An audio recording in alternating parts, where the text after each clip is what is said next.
Hi everyone, welcome back to Mountain Home Stories.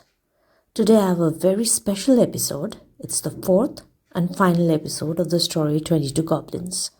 I'm picking up right where I left off with the 16th goblin, and believe me, you'll want to stay until the very end. Finally, the greatest twist about the goblin will be revealed that changes everything. Before we dive into this final episode, please take a moment to subscribe to Mountain Home Stories, hit that like button and share this video with your friends so that they don't miss out on the big reveal. Don't forget to attempt the quiz in the description box below. So, let's get started. 16th Goblin. The king who died for love of his general's wife. The general follows him in death. Which is the more worthy? Then the king went back under the sisu tree, put the goblin on his shoulder as before, and started. And the goblin said to him, "O king, I will tell you another little story to relieve your weariness. Listen. Long ago there was a city named Golden City on the bank of the Ganges, where a quarter of the old perfect virtue still lingers in these evil days. There was a king named Glorious, and he deserved the name. His bravery kept the world from being overflowed like the shore of the sea. In this king's city lived a great merchant who had a daughter named Passion. Everyone who saw her fell in love and went mad with passion. When she grew to be a young woman, the virtuous merchant went to King Glorious and said, "Your Majesty, I have a daughter, the gem of the three worlds, and she is old enough to marry. I could not give her to anyone without consulting your Majesty, for you are the master of all gems in the world. Pray, marry her, and thus lay me under obligations." So the king sent his own Brahmins to examine her qualities. But when the Brahmins saw her supreme loveliness, they were troubled and thought, "If the king should marry her, his kingdom would be ruined. He would think only of her and would doubtless neglect the kingdom. Therefore, we must not report her good qualities to the king." So they returned to the king and said, "Your Majesty, she has bad qualities." So the king did not marry the merchant's daughter, but he bade the merchant give his daughter to a general named Force, and she lived happily with her husband in his house. After a time, the lion of spring came dancing through the forest and slew the elephant of winter. And King Glorious went forth on the back of an elephant to see the spring festival. And the drum was beaten to warn virtuous women to stay within doors. Otherwise, they would have fallen in love with his beauty, and love sickness might be expected. But when Passion heard the drum, she did not like to be left alone. She went out on the balcony that the king might see her. She seemed like the flame of love which the springtime was fanning with southern breeze. And the king saw her, and his whole being was shaken. He felt her beauty sinking deep in his heart like a victorious arrow of love, and he fainted. His servants brought him back to consciousness, and he returned to the city. There he made inquiries and learned that this was Passion, whom he had rejected before. So he banished from the country the Brahmins who had said that she had bad qualities, and he thought longingly of her every day. And as he thought of her, he burned over the flame of love, and wasted away day and night. And though from shame he tried to conceal it, he finally told the reason of his anguish to responsible people who asked him. They said, "Do not suffer. Why do you not seize her?" But the virtuous king would not do it. Then General Force heard the story. He came and bowed at the feet of the king and said, "Your Majesty, she is the wife of your slave. Therefore, she is your slave. I give her to you of my own accord. Pray take my wife. Or better yet, I will leave her here in the palace. Then you cannot be blamed if you marry her. and the general begged and insisted. But the king became angry and said, I am a king. How can I do such a wicked thing? If I should transgress, who would be virtuous? You are devoted to me. Why do you urge me to a sin which is pleasant for the moment, but causes great sorrow in the next world? If you abandon your wedded wife, I shall not pardon you. How could a man in my position overlook such a transgression? It is better to die. Thus the king argued against it, for the truly great threw away life rather than virtue. And when all the citizens came together and urged him, he was steadfast and refused. So he slowly shriveled away over the fever flame of love and died. There was nothing left of King Glorious except his glory. And the general could not endure the death of his king. He burned himself alive. The actions of devoted men are blameless. When the goblin on the king's shoulder had told the story, he asked the king, O king, which of these two, the king and the general, was the more deserving? Remember the curse before you answer. The king said, I think the king was the more deserving. Then the goblin said reproachfully, O king, why was not the general better? He offered the king a wife like that, whose charms he knew from a long married life. And when his king died, he burned himself like a faithful man. But the king gave her up without really knowing her attractions. Then the king laughed and said, True enough, but not surprising. The general was a gentleman born, and acted as he did from devotion to his superior. For servants must protect their masters, even at the cost of their own lives. But kings are like mad elephants, who cannot be goaded into obedience, who break the binding chains of virtue. They are insolent, and their judgment trickles from them with the holy water of consecration. Their eyes are blinded by the hurricane of power, and they do not see the road. From the most ancient times, even the kings who conquered the world have been maddened by love and have fallen into misfortune. But the king, though he ruled the whole world, though he was maddened by the girl passion, preferred to die rather than set his foot on the path of iniquity. He was a hero. He was the better of the two. Then the goblin escaped by magic from the king's shoulder and went back, and the king pursued him undiscouraged. No great man stops in the middle of the hardest undertaking. 17th Goblin. The youth who went through the proper ceremonies. Why did he fail to win the magic spell? Then the king went back through the night to the cemetery, filled with ghouls, terrible with funeral piles that seemed like ghosts with wagging tongues of flame. But when he came to the sisu tree, he was surprised to see a great many bodies hanging on the tree. They were all alike, and in each was a goblin twitching its limbs.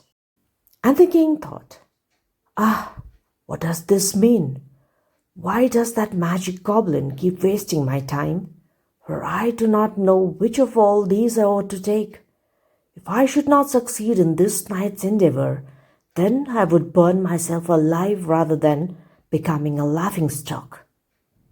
But the goblin understood the king's purpose and was pleased with his character. So he gave up his magic arts. Then the king saw only one goblin in one body. He took him down as before, put him on his shoulder, and started once more. And as he walked along, the goblin said, O king, if you have no objections, I will tell you a story. Listen. There is a city called Ujjain, whose people delight in noble happiness and feel no longing for heaven. In that city, there is real darkness at night, real intelligence in poetry, real madness in elephants, real coolness in pearls, sandal, and moonlight. There lived a king named Moonshine. He had a counselor, a famous Brahmin named Heaven Lord, rich in money, rich in piety, rich in learning. And the counselor had a son named Moon Lord. The son went one day to a great resort of gamblers to play. There the dice, beautiful as the eyes of gazelles, were being thrown constantly. And Calamity seemed to be looking on, thinking, "Whom shall I embrace?" And the loud shouts of angry gamblers seemed to suggest the question, "Who is there that would not be fleeced here, were he the god of wealth himself?" This hall the youth entered and played with dice. He staked his clothes and everything else, and the gamblers won it all. Then he wagered money he did not have and lost that. And when they asked him to pay, he could not. So the gambling master caught him and beat him with clubs. When he was bruised all over by the clubs, the Brahmin youth became motionless like a stone and pretended to be dead and waited. After he had lain thus for 2 or 3 days, the heartless gambling master said to the gamblers, "He lies like a stone. Take him somewhere and throw him into a blind well. I will pay you the money he owns." So the gamblers picked Moon Lord up and went far into the forest looking for a well. Then one old gambler said to the others, "He is as good as dead. What is the use of throwing him into a well now? We will leave him here and go back and say we have left him in a well." And all the rest agreed and left him there and went back. When they were gone, Moon Lord rose and entered a deserted temple to Shiva. When he had rested a little there, he thought in great anguish, I trusted the rascally gamblers, and they cheated me. Where shall I go now, naked and dusty as I am? What would my father say if he saw me now, or any relative, or any friend? I will stay here for the present, and at night I will go out and try to find food, somehow to appease my hunger." While he reflected in weariness and nakedness, the sun grew less hot and disappeared. Then a terrible hermit named Stake came there, and he had smeared his body with ashes. When he had seen Moon Lord and asked who he was and heard his story, he said, as the youth bent low before him, "Sir, you have come to my hermitage, a guest fainting with hunger. Rise, bathe, and partake of the meal I have gained by begging." Then Moon Lord said to him, "Holy sir, I am a Brahman. How can I partake of such a meal?" Then the hermit magician went into his hut, and out of tenderness to his guest, he thought of a magic spell which grants all desires. And the spell appeared in bodily form and said, "What shall I do?"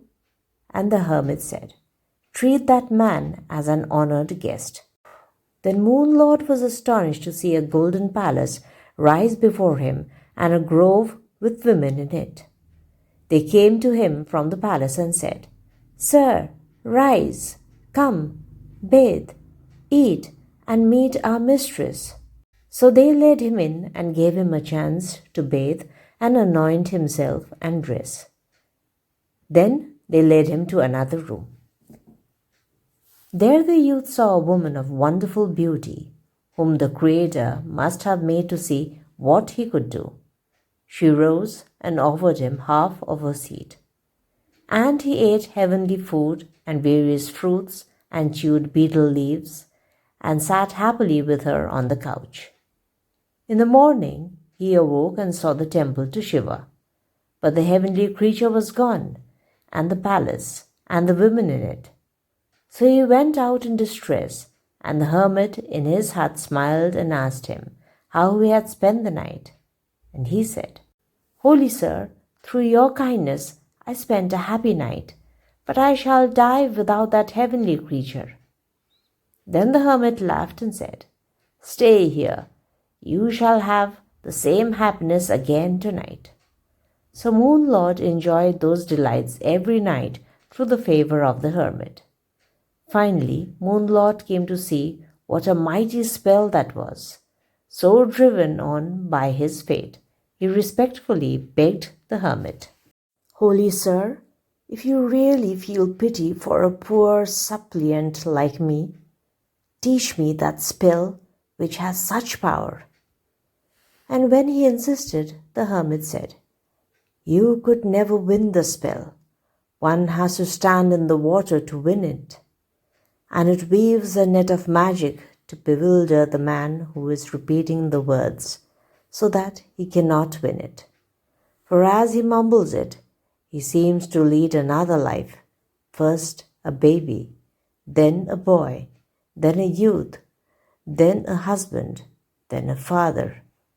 And he falsely imagines that such and such people are his friends, such and such his enemies.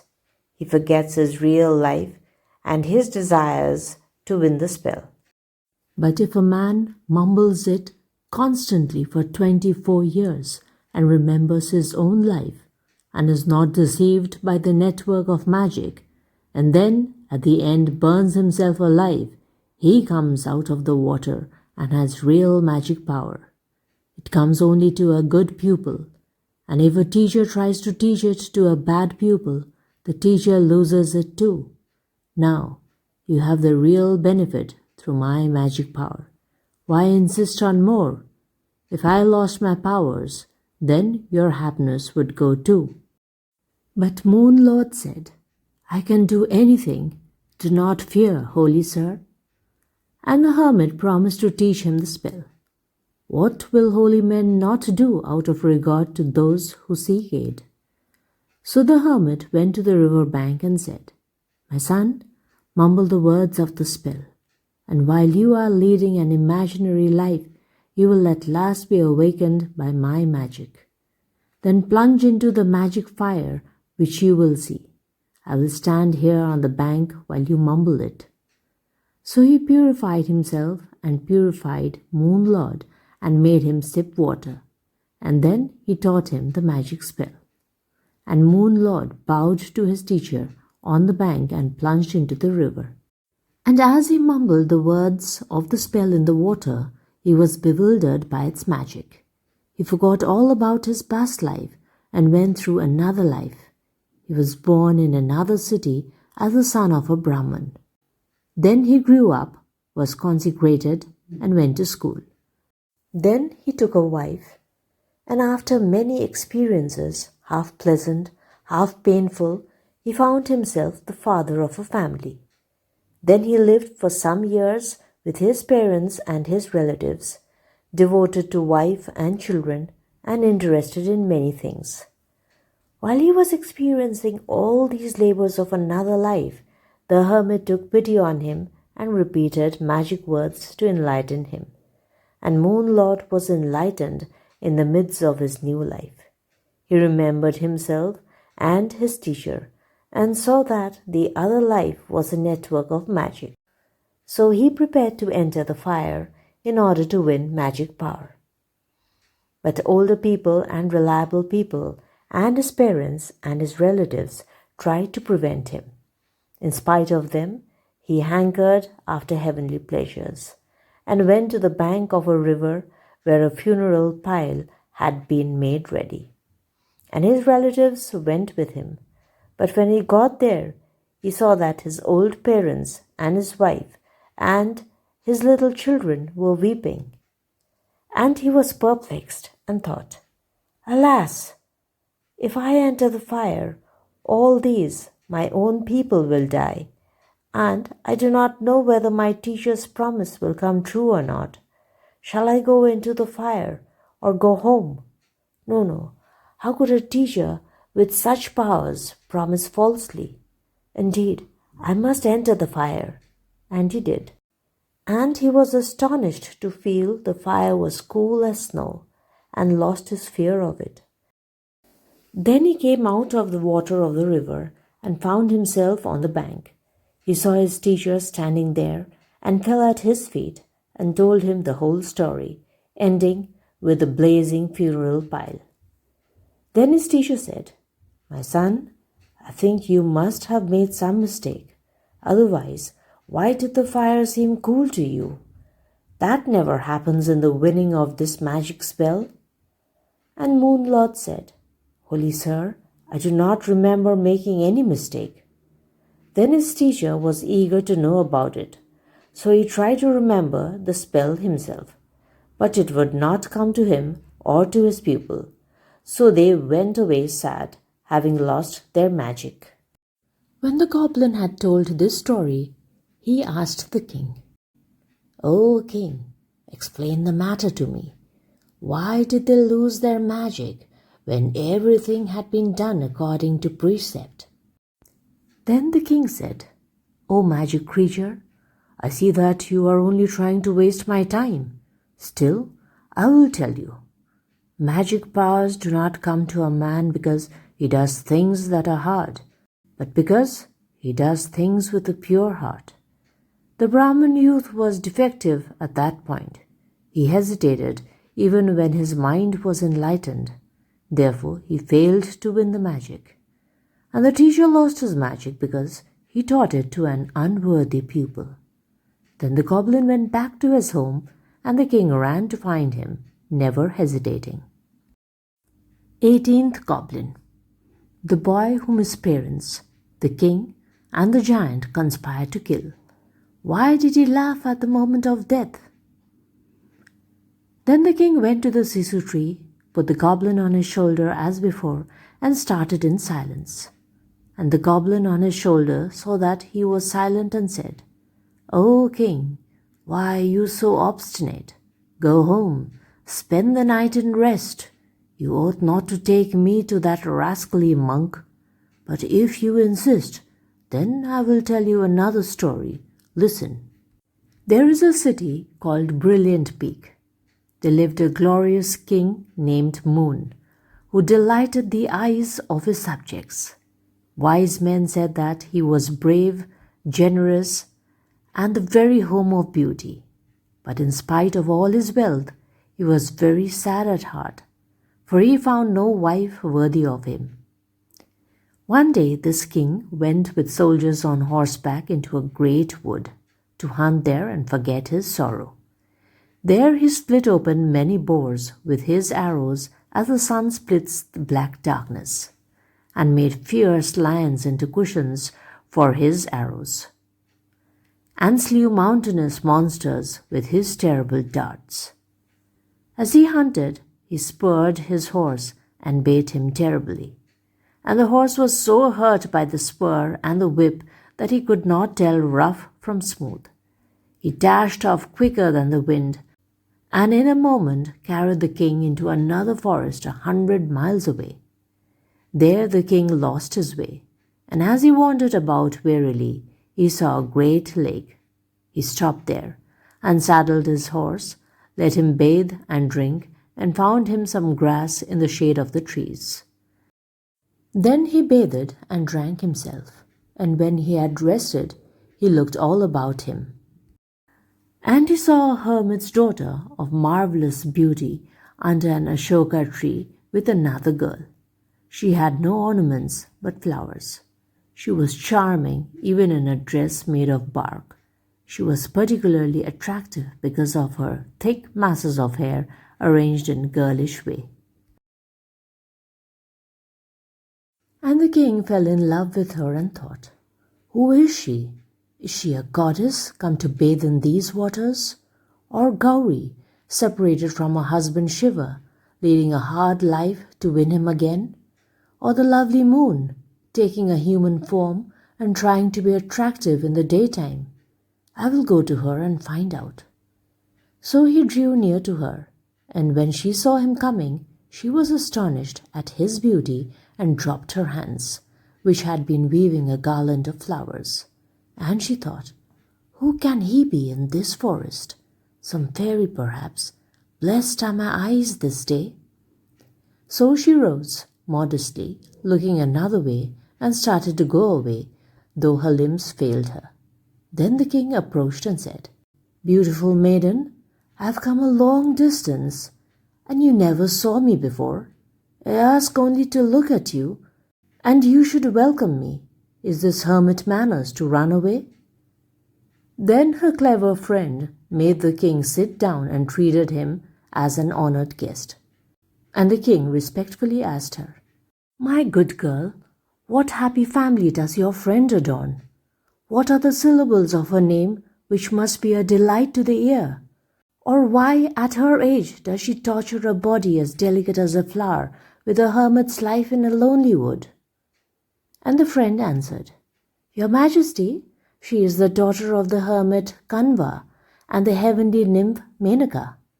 She grew up here in the hermitage, and her name is Lotus Bloom. With her father's permission, she came here to the lake to bathe, and her father's hermitage is not far from here." Then the king was delighted. He mounted his horse and rode to the hermitage of holy Kanva to ask for the girl. And he entered the hermitage in modest garb, leaving his horse outside.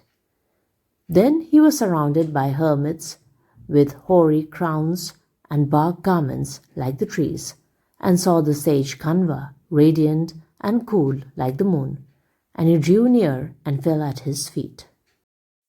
And the wise hermit greeted him and let him rest, then said, "My son Moon, I will tell you something to your advantage. Listen, I know what fear of death there is in mortal creatures. Why then do you uselessly kill the wild beasts? Warriors were made by the Creator to protect the timid. Therefore, protect your subjects in righteousness and root not evil. As happiness flees before you, strive to overtake her with all your means, elephants and horses and things. Enjoy your kingship, be generous, become glorious. Abandon this vice of hunting, the sport of death, for slayer and slain are equally deceived. Why spend your time in such an evil pursuit?" The sensible king was pleased and said, "Holy sir, I am instructed, and great is my gratitude for this instruction. From now on, I hunt no more. Let the wild animals live without fear." Then the hermit said, "I am pleased with your protection of the animals. Choose any boon you will." Then the quick-witted king said, "Holy sir, if you are kindly disposed, give me your daughter, Lotus Bloom." So the hermit gave him his daughter, the child of the nymph, who then came up after her birth. So they were married, and the king wore cheerful garments, and Lotus Bloom was adorned by the hermits' wives. And the weeping hermits accompanied them in procession to the edge of the hermitage. Then the king took his wife Lotus Bloom, mounted his horse, and started for his city. At last the sun, seeing the king tired with his long journey, sank wearily behind the western mountain. And fawn-eyed night appeared, clad in the garment of darkness, like a woman going to meet her lover. And the king saw an ashwatha tree on the shore of a pond in a spot covered with grass and twigs, and he decided to spend the night there. So he dismounted, fed and watered his horse, brought water from the pond, and rested with his beloved, and they passed the night there. In the morning he arose, performed his devotions, and prepared to set out with his wife to rejoin his soldiers. Then, like a cloud black as soot, with tawny lightning hair, there appeared a great giant. He wore a chaplet of human entrails, a cord of human hair. He was chewing the head of a man and drinking blood from a skull. The giant laughed aloud, spit fire in his wrath, and showed his dreadful fangs. And he scolded the king and said, "Scoundrel, I am a giant named Flame Face. This tree is my home. Even the gods do not dare to trespass here.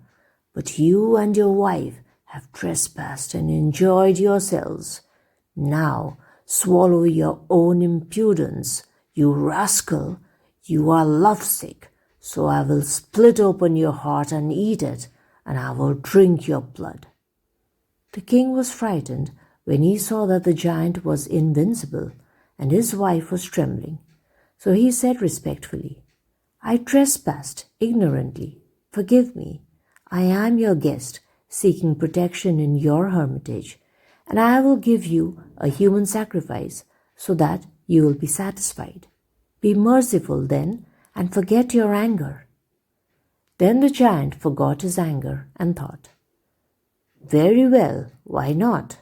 And he said, "O king, I want a noble, intelligent Brahmin boy, 7 years old, who shall give himself up of his own accord for your sake.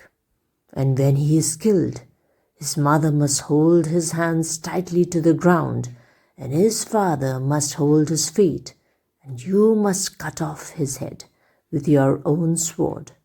If you do this within 7 days, then I will forgive the insult you have offered me. If not, I will kill you and all your people." And the king was so frightened that he consented. Then the giant disappeared. Then King Moon mounted his horse with his wife Lotus Bloom and rode away sad at heart, seeking for his soldiers. And he thought, "Alas, I was bewildered by hunting and my love, and I find myself ruined. Where can I find such a sacrifice for the giant? Well, I will go to my own city now and see what happens." So he continued his search and found his soldiers and his city Brilliant Peak. There his subjects were delighted because he had found a wife worthy of him, and they made a great feast. But it was a day of despondency and dreadful agony for the king. On the next day, he told his counselors the whole story, and one counselor named Wise said, "Your Majesty, do not despair. I will find a victim for the sacrifice. The world is a strange place." Thus the counselor comforted the king and made a statue of a boy out of gold, and he sent the statue about the land with constant beating of drums and this proclamation, "We want a noble Brahmin boy, 7 years old, who will offer himself as a sacrifice to a giant with the permission of his parents.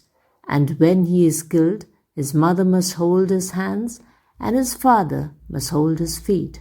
And as a reward, the king will give his parents 100 villagers and this statue of gold and gems."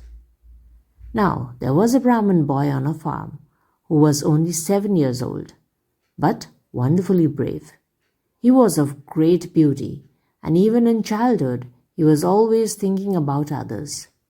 He said to the heralds, "Gentlemen, I will give you my body. Wait a moment. I will hurry back after telling my parents." So they told the boy to go, and he went into the house, bowed before his parents, and said, "Mother, Father, I am going to give this wretched body of mine in order to win lasting happiness. Pray permit me, and I will take the king's gift, this statue of myself made of gold and gems, and give it to you, together with 100 villagers. Thus I will pay my debt to you and do some real good, and you will never be poor again, and will have plenty more sons." But his parents immediately said, "Son, what are you saying? Have you the rheumatism, or are you possessed by a devil? If not, why do you talk nonsense? Who would sacrifice his child for money, and what child would give his body?"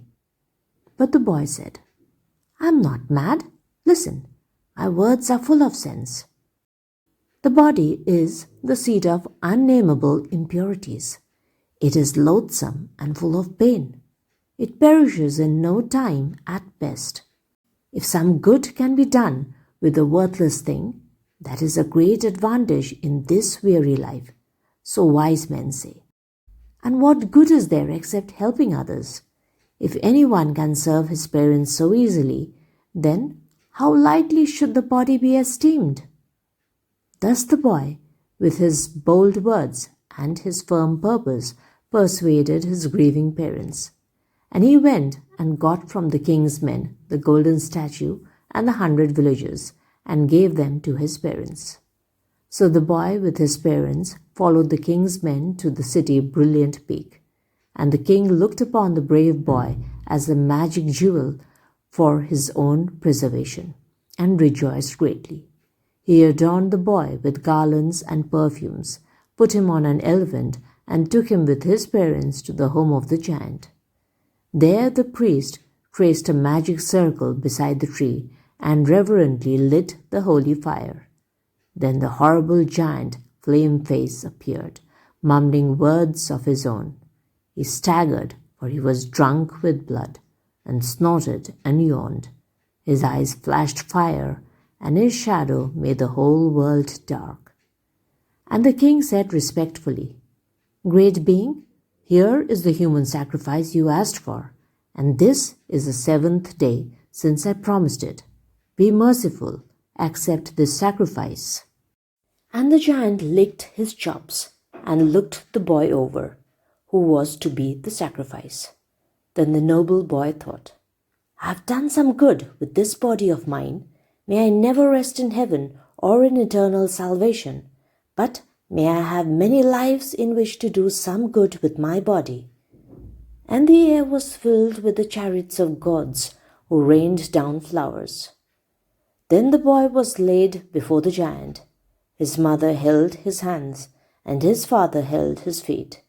When the king drew his sword and was ready to strike, the boy laughed so heartily that all of them, even the giant, forgot what they were doing, looked at the boy's face, and bowed low before him. When the goblin had told the strange story, he asked the king, "O king, why did the boy laugh at the moment of death? I have a great curiosity about this point. If you know and will not tell, then your head will fly into 100 pieces." And the king said, "Listen, I will tell you why the boy laughed. When danger comes to any weak creature, he cries for life to his mother and father. If they are not there, he begs protection from the king, whom heaven made his protector. Failing the king, he cries to a god. Some one of these should be his protector. But in the case of this boy, everything was contrary. His parents held his hands and feet because they wanted money, and the king was ready to kill him with his own hand to save his own life. And the giant, who is a kind of a god, had come there especially to eat him. So the boy thought, they are ridiculously fooled about their bodies, which are fragile, worthless, the seat of pain and suffering. The bodies of the greatest gods perish, and such creatures as these imagine that their bodies will endure. So when he saw their strange madness and felt that his own wishes were fulfilled, the Brahmin boy laughed in astonishment and delight. Then the goblin slipped from the king's shoulder and went back to his home. And the king followed with determination. The heart of a good man is like the heart of the ocean. It cannot be shaken. 19th Goblin. The man, his wife, and her lover, who all died for love. Which was the most foolish? Then the king went back under the sisu tree, took the goblin on his shoulder, and set out in haste. And as he walked along, the goblin on his shoulder said, "O king, I will tell you a story about a great love. Listen. There is a city called Ujjain, which seems like a divine city made by the Creator for the pious who have fallen from heaven. In this city there was a famous king named Lotus Belly.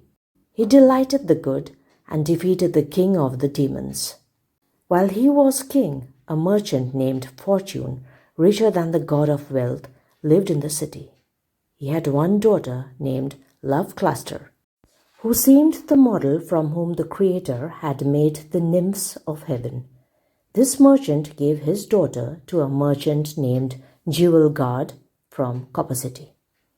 As he was a tender father and had no other children, the merchant stayed with his daughter, Love Cluster, and her husband. Now, Love Cluster came to hate Jewel Guard as a sick man hates a pungent, biting medicine. But the beautiful woman was dearer than life to her husband, dear as long gathered wealth to a miser. One day, Jewel Guard started for Copper City to pay a loving visit to his parents. Then the hot summer came, and the roads were blocked for travelers by the sharp arrow of the sun. The winds blew soft with the fragrance of jasmine and trumpet flowers, like sighs from the mouths of mountains separated from the springtime. And wind-swept dust clouds flew to the sky like messengers from the burning earth begging for clouds. And the feverish days moved slowly like wayfarers who cling to the shade of trees. And the nights, clad in pale yellow moonlight, became very feeble without the invigorating embrace of winter.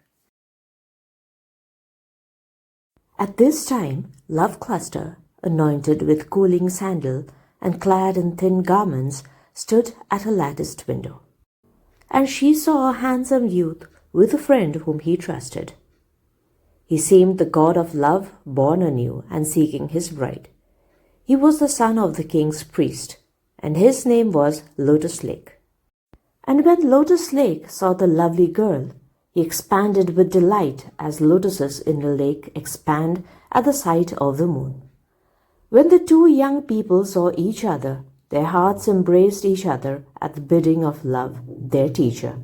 So Lotus Lake was smitten with love and was led home with difficulty by his friend. And Love Cluster was equally maddened by love. First, she learned from her friend his name and home, then slowly withdrew to her room.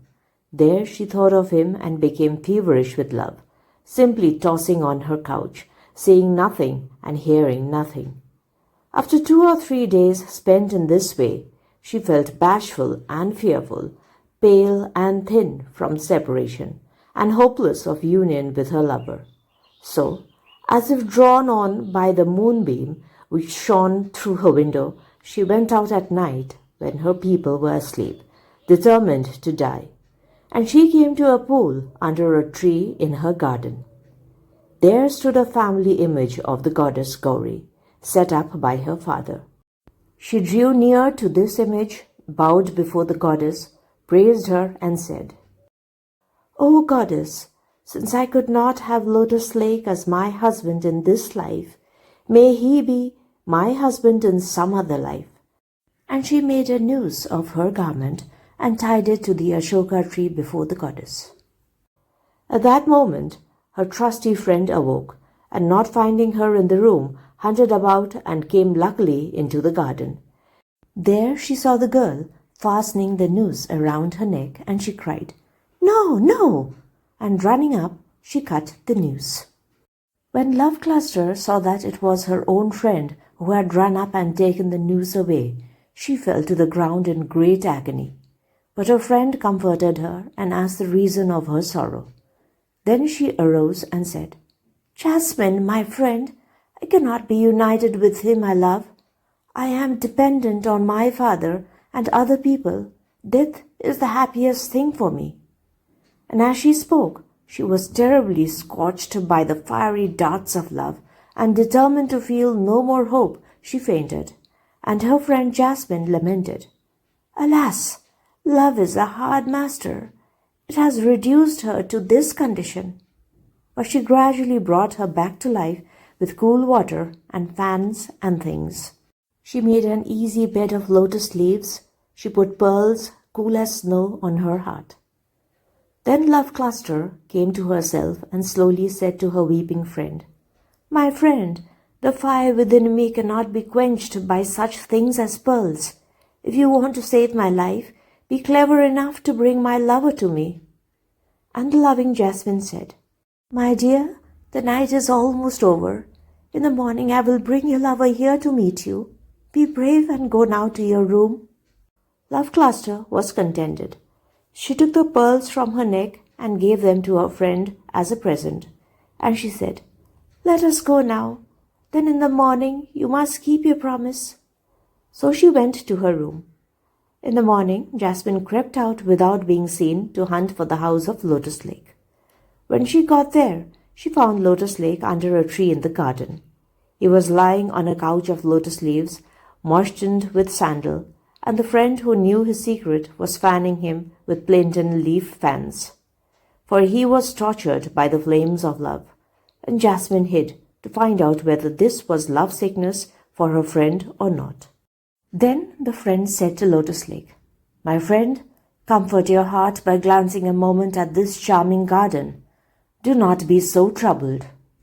But he said to his friend, "My heart has been stolen by Love Cluster. It is no longer in my body. How can I comfort it? Love has made an empty quiver of me, so invent some plan by which I may meet the thief of my heart." Then Jasmine came out joyfully and without fear and showed herself.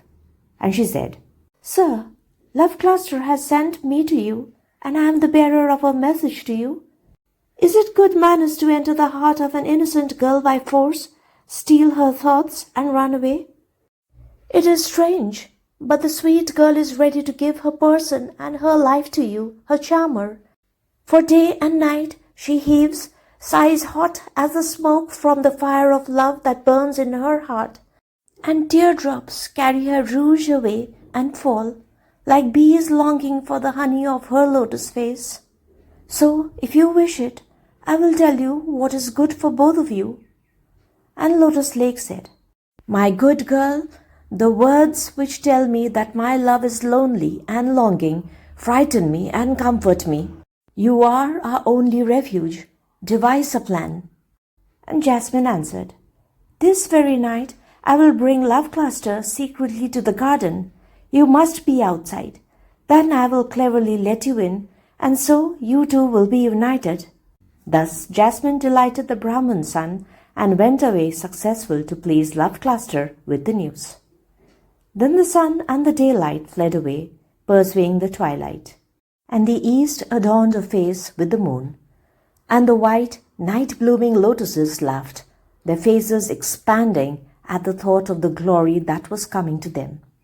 At that hour, the lover Lotus Lake came secretly, adorned and filled with longing, to the garden gate of his beloved. And Jasmine led Love Cluster secretly into the garden, for she had lived through the day somehow.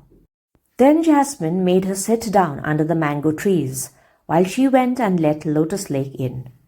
So he entered and looked upon Love Cluster as a traveller looks upon the shade of trees with thick foliage. And as he drew near, she saw him and ran to him, for love took away her modesty, and she fell on his neck. "Where would you go? I've caught you, thief of my heart," she cried. Then excessive joy stopped her breathing, and she died. She fell on the ground like a vine broken by the wind. Strange are the mysterious ways of love. When Lotus Lake saw that terrible fall, he cried, "Oh, what does it mean?" And he fainted and fell down. Presently he came to himself and took his darling on his lap. He embraced her and kissed her and wept terribly. He was so borne down by the terrible burden of grief that his own heart broke. And when they were both dead, the night seemed to die away in shame and fear. In the morning, the relatives heard the story from the gardeners and came there, filled with timidity and wonder and grief and madness. They did not know what to do, but stood a long time with downcast eyes. Unfaithful women disgrace a family. Presently the husband, Jewel God, came back from his father's house in Copper City, filled with love for Love Cluster. When he came to his father-in-law's house and saw the business, he was blinded by tears and went thoughtfully into the garden. There he saw his wife dead in another man's arms, and his body was scorched by the flames of grief, and he died immediately. Then the whole household shouted and screamed so that all the citizens heard the story and came there. The demigods themselves were filled with pity and prayed to the goddess Gauri, whose image had been set up there before by Love Cluster's father. "O mother, the merchant who set up this statue was always devoted to you.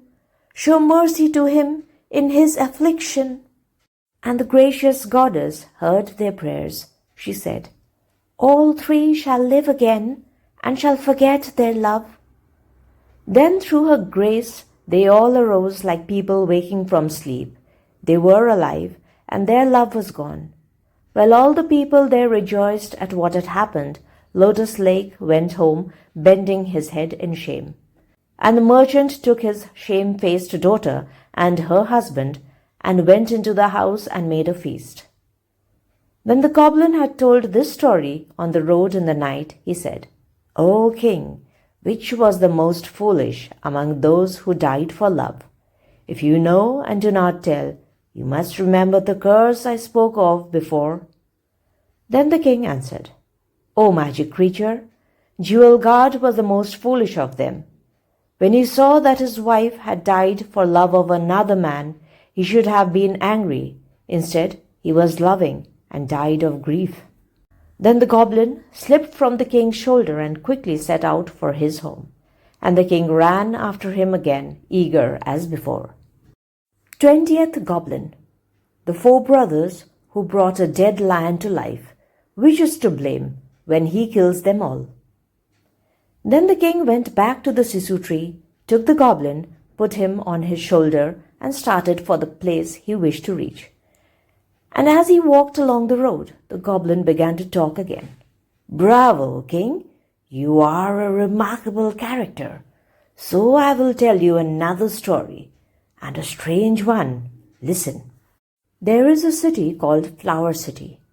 There lived a king named Earth Boar. In his kingdom was a farm where a Brahmin lived whose name was Vishnu Swami. His wife was called Swaha, and 4 sons were born to them. After a time the father died, and the relatives took all the money. So the 4 brothers consulted together. "There is nothing for us to do here. Suppose we go somewhere." And after a long journey, they came to the house of their maternal grandfather in a village called Sacrifice. The grandfather was dead, but their uncles sheltered them, and they continued their studies. But they did not amount to much, so in time their uncles became scornful in such matters as food and clothing, and they were troubled. Then the eldest took the others aside and said, "Brothers, no man can do anything anywhere on earth. Now I was wandering about discouraged, and I came to a wood. There I saw today a dead man whose limbs lay relaxed on the ground, and I wished for the same fate. And I thought, he is happy, he is free from the burden of woe. So I made up my mind to die, and hanged myself with a rope from a tree. I lost consciousness, but before the breath of life was gone, the cord was cut and I fell to the ground. And when I came to myself, I saw a compassionate man who had happened by at that moment, and he was fanning me with his garment. And he said to me, 'My friend, you are an educated man. Tell me why you are so despondent. The righteous man finds happiness. The unrighteous man finds unhappiness because of his unrighteousness, and for no other reason. If you made up your mind to this because of unhappiness, practice righteousness instead. Why seek the pains of hell by suicide?' Thus the man comforted me and went away. And I gave up the idea of suicide and came here. You see, I could not even die when fate was unwilling. Now I shall burn my body at some holy place, that I may not again feel the woes of poverty." Then the younger brother said to him, "Sir, why is an intelligent man sad for lack of money? Do you not know that money is uncertain as an autumn cloud? No matter how carefully won and guarded, 3 things are fickle and bring sorrow at the last: evil friendship, a flirt, and money. The resolute and sensible man should by all means acquire that virtue which brings him happiness, a captive in bonds." So the eldest brother straightway plucked up heart and said, "What virtue is it which we should acquire?" Then they all reflected and took counsel together. "We will wander over the earth, and each of us will learn some one science. So they appointed a place for meeting, and the four brothers started in four different directions. After a time, they all gathered at the meeting place and asked one another what they had learned. The first said, "I have learned a science by which I can take the skeleton of any animal, whatever, and put the proper kind of flesh on it." The second said, "I have learned a science by which I can put on the flesh-covered skeleton the proper hair and skin." The third said, "My science is this: when the skin and the flesh and the hair are there, I can put in the eyes and the other organs of sense." The fourth said, "When the organs are there, I can give the creature the breath of life." So all four went into the forest to find a skeleton and test their various sciences. As fate would have it, they found the skeleton of a lion there, and they took that, not knowing the difference. The first fitted out the skeleton with appropriate flesh. The second added the skin and hair. The third provided all the organs. The fourth gave life to the thing, and it was a lion. The lion arose with terrible massive mane, dreadful teeth in his mouth, and curving claws in his paws.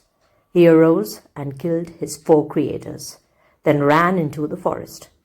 Thus the Brahman youths all perished because they did wrong to make a lion.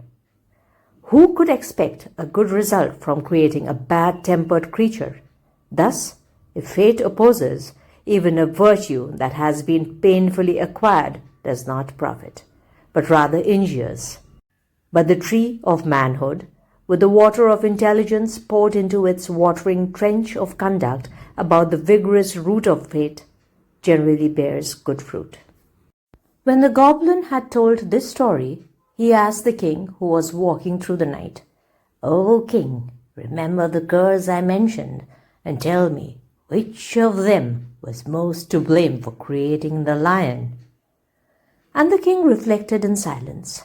"He wants to escape again. Very well, I will catch him again."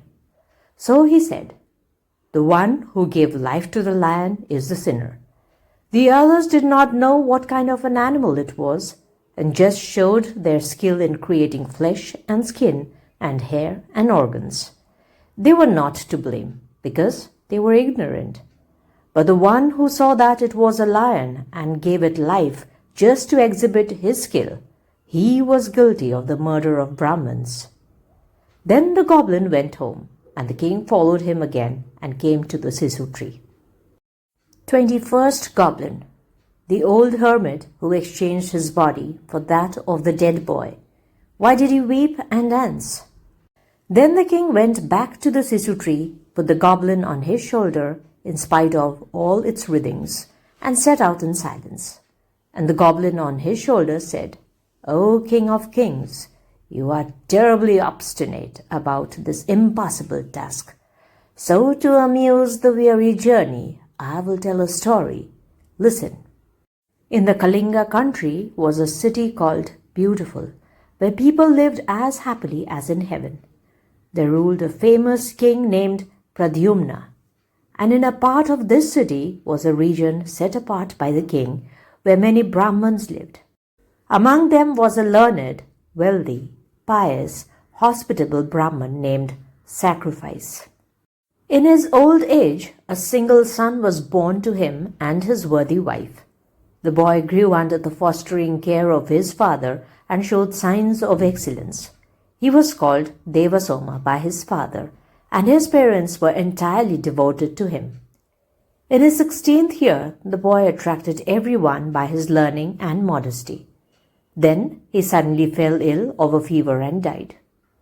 When his father and mother saw that he was really dead, they embraced the body and wept aloud. But their love for him would not permit them to burn the body. So the old relatives gathered and said to the father, "Brahman, life is imaginary like a city in the sky. Do you not know this? You, who know things above and things below? The kings who enjoyed themselves like gods upon the earth, they have gone one by one to cemeteries filled with processions or weeping ghosts. Their bodies were burned by the flesh-devouring fire and eaten by jackals. No one could prevent it in their case. How much less in the case of others? Therefore, as you are a wise man, tell us, what do you mean by embracing this dead body? So at last the relatives persuaded him to let his son go, and they put the body in a litter and brought it to the cemetery with weeping and wailing. At that time, a hermit was fulfilling a hard vow and was living in a hut in the cemetery. He was very thin because of his age and his hard life. His veins stuck out like cords to bind him, as if afraid that he would break in pieces. His hair was tawny like the lightning. This hermit heard the wailing of the people and turned to his pupil, who begged food for him. Now this pupil was proud and arrogant, and the hermit said, "My boy, what is this wailing we hear? Go outside and find out. Then return and tell me why this unheard of commotion is taking place." But the pupil said, "I will not go. Go yourself. My hour for begging is passing by." Then the teacher said, "Fool, glutton, what do you mean by your hour for begging? Only 1/2 of the first watch of the day is gone." Then the bad pupil became angry and said, "Decrepit old man, I am not your pupil, and you are not my teacher. I am going away. Do your begging yourself." And he angrily threw down his staff and bowl before the old man and got up and went away. Then the hermit laughed. He left his hut and went to the place where the dead Brahmin boy had been brought to be burned. He saw how the people mourned over such youthful freshness dead, and felt his own age and weakness. So he made up his mind to exchange his body for the other by magic. He went aside and wept at the top of his voice. Then he danced with all the proper gestures. After that, full of the longing to enjoy the happiness of youth, he left his own withered body by magic and entered the body of the Brahmin youth. So the Brahmin youth came to life on the funeral pyre and stood up. And a cry of joy arose from all the relatives. "See, the boy is alive! He is alive!" Then the magician in the body of the Brahmin boy said to the relatives, "I went to the other world, and Shiva gave me life and directed me to perform a great vow. So now I am going off to perform the vow. If I do not, my life will not last. Do you then go home, and I will come later." So he spoke to those gathered there, having made up his mind what to do, and sent them home full of joy and grief. He went himself and threw his old body into a pit, and then went off a young man. When the goblin had told this story, he said to King Triple Victory, who was walking through the night, "O king, when the magician entered another person's body, why did he weep before doing it, or why did he dance? I have a great curiosity about this point." And the king was afraid of the curse, so he broke silence and said, "Listen, goblin. He thought, I am leaving today this body with which I won magic powers, the body which my parents petted when I was a child. So first he wept for grief and from love of his body, which he found it hard to leave. Then he thought, with a new body I can learn more magic. So he danced from joy at getting youth." When the goblin heard this answer, he returned quickly to the Sisu tree, and the king pursued him undismayed. 22nd Goblin, the father and son who married daughter and mother. What relation were their children? The king paid no attention to the terrible witch of night, clad in black darkness, with the funeral piles as flaming eyes. He bravely went through the dreadful cemetery to the Sisu tree, put the goblin on his shoulder, and started as before. And as he walked along, the goblin said to him, "O king, I am very tired with these comings and goings, but you do not seem to be. So I will tell you my great puzzle. Listen. Long ago, there was a king named Virtue in the southern country. He was the best of righteous men and was born in a great family. His wife came from the Malwa country, and her name was Moonlight, and they had one daughter whom they named Beauty. When this daughter was grown up, the relatives conspired to wreck the kingdom and drive King Virtue out. But he escaped by night, took a great many jewels, and fled from his kingdom with his beautiful wife and his daughter. He started for his father-in-law's house in Malwa and came with his wife and daughter to the Vindhya forest.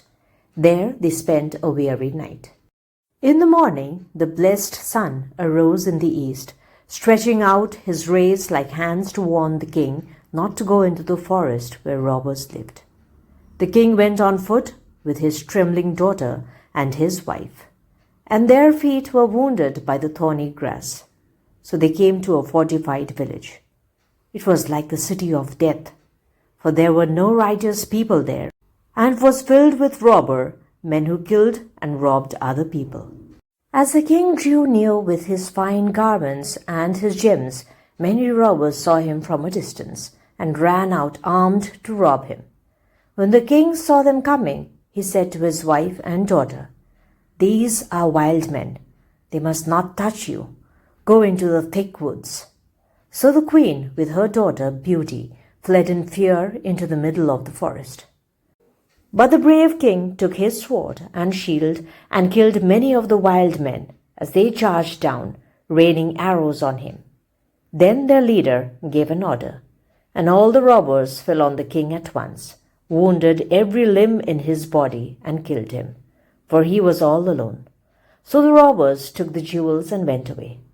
Now the queen had hidden in a thicket and had seen her husband killed. Then she fled a long distance in fear and came with her daughter into another thick wood. The rays of the midday sun were so fierce that travelers had to sit in the shade.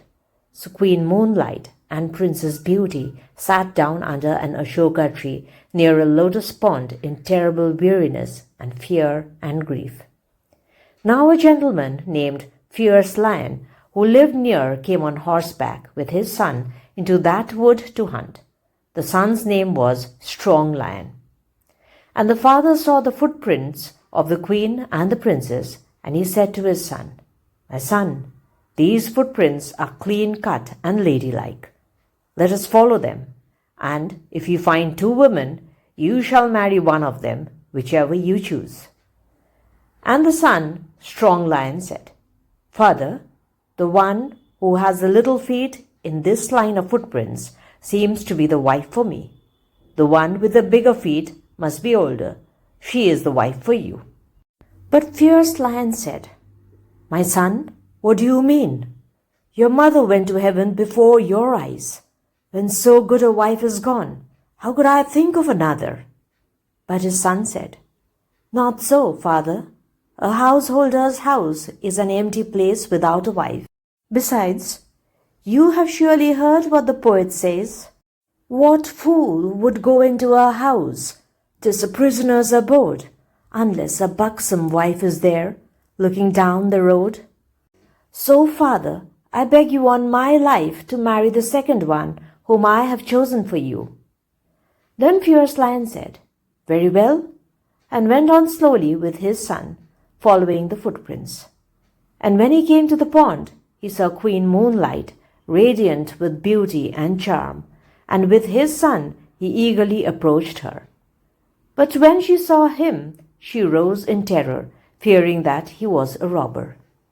But her sensible daughter said, "There is no reason to fear. These 2 men are not robbers. They are 2 well-dressed gentlemen who probably came here to hunt." Still the queen swung in doubt. Then Fierce Lion dismounted and stood before her, and he said, "Beautiful lady, do not be frightened. We came here to hunt. Pluck up heart and tell me without fear who you are. Why have you come into this lonely wood?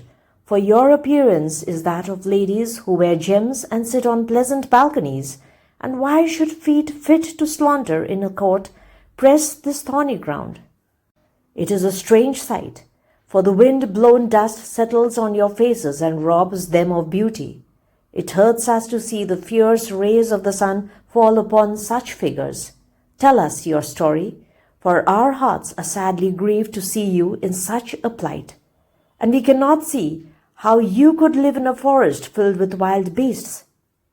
Then the queen sighed, and between shame and grief she stammered out her story. And Fierce Lion saw that she had no husband to care for her. So he comforted her and soothed her with tender words and took care of her and her daughter. His son helped the two ladies on horseback and led them to his own city, rich as the city of the god of wealth. And the queen seemed to be in another life. She was helpless and widowed and miserable. So she consented. What could she do, poor woman?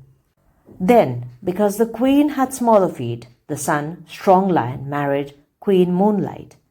And Fierce Lion, the father, married her daughter, the Princess Beauty, because of the bigness of her feet.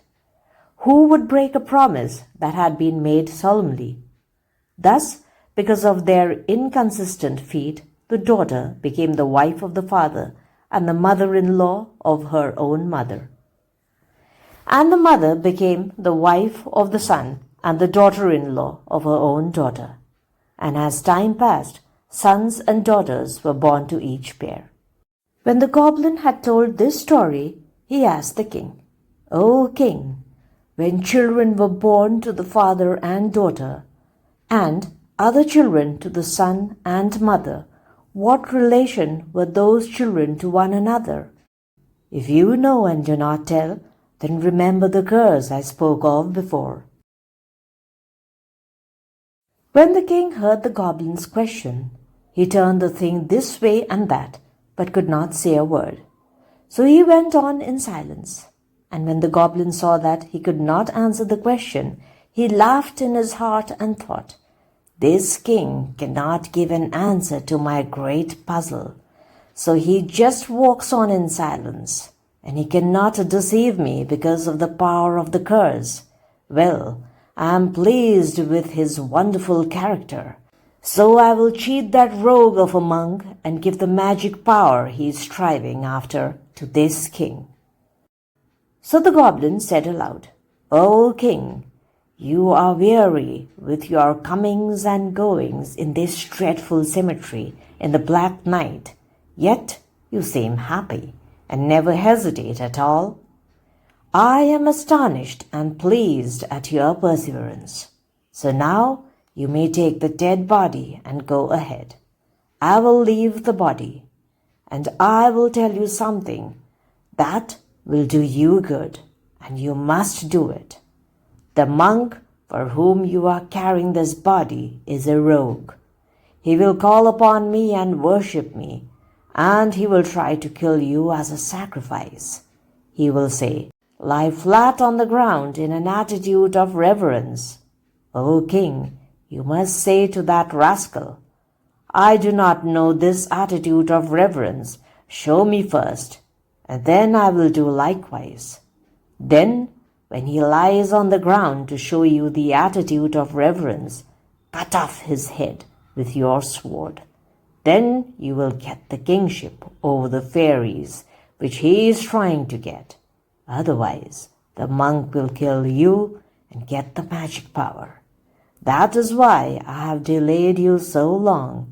Now, go ahead and win magic power." So the goblin left the body on the king's shoulder and went away, and the king reflected how the monk Patience was planning to hurt him. He took the body and joyfully went to the fig tree. Conclusion. So King Triple Victory came to the monk Patience with the body on his shoulder, and he saw the monk alone in the dark night, sitting under the cemetery tree and looking down the road. He had made a magic circle with yellow powdered bones in a spot smeared with blood. In it he had put a jug filled with blood and lamps with magic oil. He had kindled a fire and brought together the things he needed for worship. The monk rose to greet the king, who came carrying the body, and he said, "O king, you have done me a great favor, and a hard one. This is a strange business and a strange time and place for such as you. They say truly that you are the best of kings, for you serve others without thinking of yourself. This is the very thing that makes the greatness of a great man, when he does not give a thing up, though it costs his own life. So the monk felt sure that he was quite successful, and he took the body from the king's shoulder. He bathed it and put garlands on it and set it in the middle of the circle. Then he smeared his own body with ashes, put on a cord made of human hair, wrapped himself in dead men's clothes, and stood a moment, deep in thought. And the goblin was attracted by his thought into the body, and the monk worshipped him. First, he offered liquor in a skull. Then he gave him human teeth carefully cleaned, and human eyes and flesh. So he completed his worship. Then he said to the king, "O king, fall flat on the ground before this master magician in an attitude of reverence, so that he may give you what you want." And the king remembered the words of the goblin. He said to the monk, "Holy sir, I do not know that attitude of reverence. Do you show me first, and afterwards I will do it in the same way." And when the monk fell on the ground to show the attitude of reverence, the king cut off his head with a sword, and cut out his heart and split it open, and he gave the head and the heart to the goblin.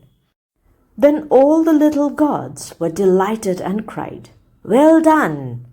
And the goblin was pleased and spoke to the king from the body he was living in. "O king, this monk was trying to become king of the fairies, but you shall be that when you have been king of the whole world." And the king answered the goblin, "O magic creature, if you are pleased with me, I have nothing more to wish for. Yet I ask you to make me one promise, that these 22 different, charming puzzle stories shall be known all over the world and be received with honor." And the goblin answered, "O king, so be it. And I will tell you something more. Listen. When anyone tells or hears with proper respect even a part of these puzzle stories, he shall be immediately free from sin.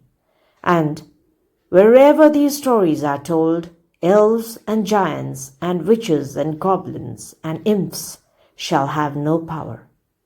Then the goblin left the dead body by magic and went where he wanted to.